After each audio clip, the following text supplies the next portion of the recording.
Why, hello and welcome everybody. It is Pohx again, and today I have another really budget character for you guys in Path of Exile. I wanted to go ahead and showcase the leveling, since I feel like I've been doing that a lot, and it's been actually not too bad and kind of successful. I know a lot of people want to see kind of how builds level up and whatnot. I've been pushing away from forum guides just because it's so easy to level a character now, and a forum guide just takes so much work compared to a simple YouTube video. You guys have to understand that. But I am playing another Inquisitor. Now, this is probably going to be one of the last Inquisitors I play for quite a while. I love it. I'm not even bored of it. It's just the class is just so fucking ridiculous, and I wanna create some more unique things. So what we have today, you could use either of the two skills, but it is a ShockWave Totem Inquisitor. So that means it's going to be a crit 100% elemental ShockWave Totem. This is what the tree looks like as of right now. The endgame tree gets about 170% life, but you will not be using life on 3 pieces of gear minimum. Unless you want to, then that's up to you. So I'll be dual wielding, so no life on my shield. I'm going to use a Tabula Rasa because it's budget, so no life there. And I'm going to use Face Breakers for the sheer amount of crit multiplier, no life there. That should put us to be able to get maybe like 5.5k life, maybe 6k. I don't really know, 100% sure, I have to see. But the build's pretty simple. You start Templar, you get deeps, you go across, you get deeps, you come across, you get double totem, you get deeps, you get more deeps, you come across, you get deeps, you move in, you get deeps, you come across, you get AoE, and now I'm moving across here to get some of the biggest deeps with Trickery plus Assassination, and then move down and grab Coordination, Will of Blades, Fangs of Viper. So that's pretty much the gist of the character right there.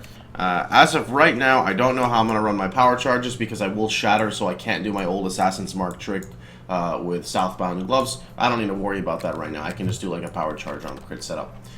So, again, in terms of what you need to play this character, you need a Moonbender, that's about an Alk. You need an Oxium, that's about an Alk. You need Face Breakers, that's about an Alk. And a Tabula, which however much that is up to you. I've got a 95% mana multiplier. You don't need this. I just randomly vaulted it and got it. I'm using Shockwave Totem, faster casting, increased crit, added fire, fizz the lightning, ink AoE, and for bosses, I'm swapping in Conk Effect, which is right here. You can play around with your links as much as you'd like and change it literally however you'd like. I just want to show you guys it right now. I will state that mana is a pretty big issue at the beginning because your Shockwave Totem is going to cost over 100 mana, but in the build, we are going to pick up, most likely, 2 points here for, this is 20% mana regen. Quick Recovery gives a total of 40% increased mana regen.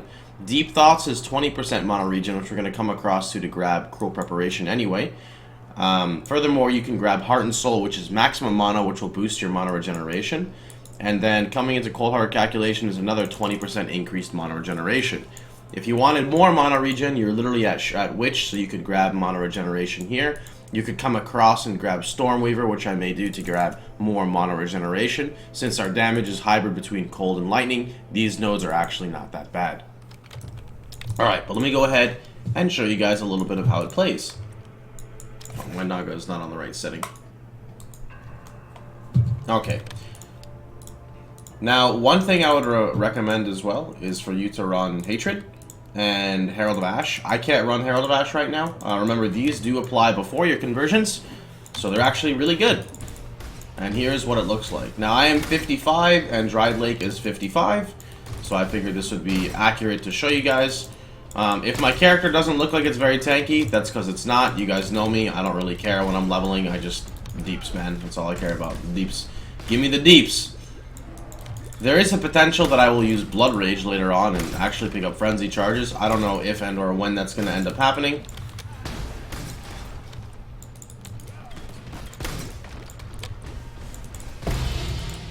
What the fuck? Nice loot filter. Alright, so for bosses again, we'll swap in Conk Effect because it makes quite a big difference. Alright, where are we at, Bull? Oh, Mr. Bull. Where the fuck? Bitch, why are you... How did you almost die already? My one totem almost fucking killed his ass. Alright, well, there's an example. I'm sorry I couldn't show it to you guys in a better manner. Mr. Vol decided to be a little shitter, and well, I don't really know what to say about that. Now the AoE is actually going to get larger than what you see right now. This is with a level 9 Ink AoE, meaning we can still get about 11% AoE from Ink AoE. Divnaris would add an additional 10% AoE. That's kind of what I'm going to push towards. If you want to play the super budget version, you don't need a Divnaris, but it is a very good weapon. It gives up to a total of, I think, 120 or 140% increased crit. Somewhere around like 60 spell damage, and it gives 10% radius as well.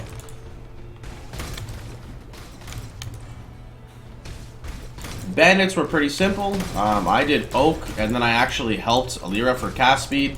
And then we went with, I guess the next difficulty is most likely going to be power charges. Again, you can be as flexible as you'd like to be. Now, one other cool thing about this build is you will shock and freeze a decent amount of mobs. I don't know exactly how high on the scale you can get up to freezing and shocking with bosses, but it's really not that bad. This character doesn't have a very high crit rate yet. This character is only up to like 20%. Okay, maybe 30%, so it's not even that high. And again, with Inquisitor, the whole point of doing this is Righteous Providence is very insane, because your first hit, basically if it doesn't crit, has a 100% increased critical strike chance, rolls a crit, the next hit has a 45% crit multiplier. And then Inevitable Judgment is just insane because, what is it? Critical strikes ignore enemy elemental resistance. So if you're doing hybrid damage, it becomes very strong. Next up, we've got Instruments of Virtue and Augury of Penitence. I'll probably go Virtue next because I never go Virtue second, so I'm going to go Virtue next and then Augury probably for Uberlab. And we'll see, assuming this character even gets to Uberlab. The last thing I would tell you to do, by the way, is don't connect this way that I did. Connect here. So put these 2 points in instead of these 2 points. And the only reason why I say that is simply because I don't have that much strength.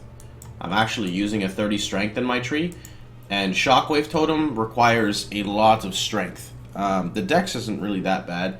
The only dex you need is Hatred, and if you don't really want to run Hatred right away, just run Herald of Ash. It's okay. Like, it doesn't really hurt you that much. But not being able to use ShockWave Totem is kind of important, because that's kind of like, you know, the most important part of your build is the ShockWave Totem. So anyway, I hope you guys enjoyed the video. Remember, if you want this build or any of the characters, all you gotta go is go to my stream, type !profile, and just look at the character, Pohx, ShockWave, or whatever it is accordingly. Just know that the video, if the video is old, which obviously at the time of the making of this one it isn't, then the character may be deleted, and that's why it's not there. I've heard a lot of people recently saying, why do you delete your characters? And it's like, dude, you're looking at a build from like a year ago. I don't have space, you know? You have character slots in this game. But anyway, I hope you guys enjoyed the video. Hope you guys, you know, liked it. If you did, feel free to like, share, and subscribe. Do remember, or please remember, that there is a State of Exile podcast tomorrow. And after the podcast, maybe like around, I guess, 4 or 5 hours after the podcast, I'm actually going to most likely be doing a challenge with one of my buddies, Chris, also known as Bobbington333. And I will try to get an updated video today or sometime tomorrow, obviously before the challenge, explaining the rules of the challenge. So just a quick theme of the challenge is it's going to be a solo well, I can't say solo self-found. It's going to be a self-found challenge between myself and him, or maybe among a few other people as well. And to me, those are always fun. It's always fun to work with what you have, opposed to what you can buy and who you can haggle with, you know? And again, that's just my opinion on it. Hope you guys had a wonderful time. Hope you guys enjoyed the video, and I'll see you guys all tomorrow. Take care, everybody.